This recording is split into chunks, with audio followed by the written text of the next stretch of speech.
The night the dragon stopped flying, the world forgot how to breathe, and in that silence, a boy learned what it meant to be Silash. Fell like black snow, and the bells of the city rang too late, because fire had already kissed the towers and fear had already entered every heart except one. That boy was named Kale, and no one used his name anymore, because names were for sons who mattered, and Kale was born from hunger and left behind by hope. He lived beneath the old bridge where lovers carved promises into stone and forgot them just as easily, and Kale listened to their laughter while counting the spaces between his own ribs. On that night the sky screamed not thunder, not storm, but pain, deep and ancient, a sound that cracked glass and memory together, and Kale looked up knowing something had finally fallen far enough to reach him. The dragon crashed beyond the river where the dead grass never grew back, and Kale ran not because he was brave but because running toward danger felt better than waiting for nothing. The dragon was silver once, now burned and torn, with one wing bent like a broken oath, chains glowing red wrapped around its chest and throat, eating into scale and soul. Its eyes opened slow and tired, and when they met Kale's, something softened, like a mountain remembering rain-leaf child. The dragon said, its voice shaking the dirt, but Kale did not leave because the world had already told him to do that his whole life. I have no place else, Kale replied, and the words surprised him because they sounded strong. The dragon laughed softly, and that laugh held centuries of loss, and it said, then sit with me until the hunters come. They came at dawn, soldiers in iron belief, banners of a king who promised safety. Through fear and justice, through fire, Kale hid the dragon with mud and broken carts, and his own thin body, shaking as arrows struck trees and commands cut the air. The dragon told him stories while waiting, stories of skies untouched by smoke, of humans who once sang to dragons instead of stabbing them with prayers.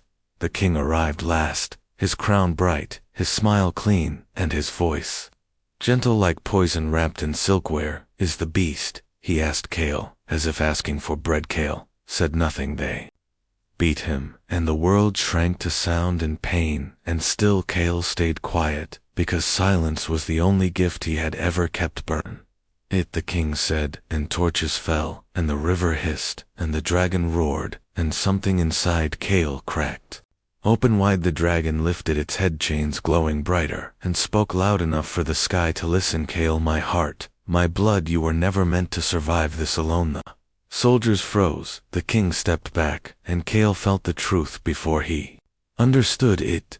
Your mother loved me, the dragon said, and they killed her for it. The fire reached them, and Kale screamed, not from pain, but from knowing, and the chains shattered like lies that had waited too long. Light tore through Kale's skin, wings of flame, and memory burst free, unfinished but real, and the world changed its mind about him. The king fell crying, the soldiers ran, and the dragon rose bleeding, but free. And Kale knew love was not gentle, but it was honest. When the dragon died at sunrise, Kale buried him where forgotten things sleep, and watched humanity stumble forward, still learning, still failing, still loving. And Kale stayed, not to rule, not to burn, but to remember, because even in a dark world, love leaves a mark deeper than fire.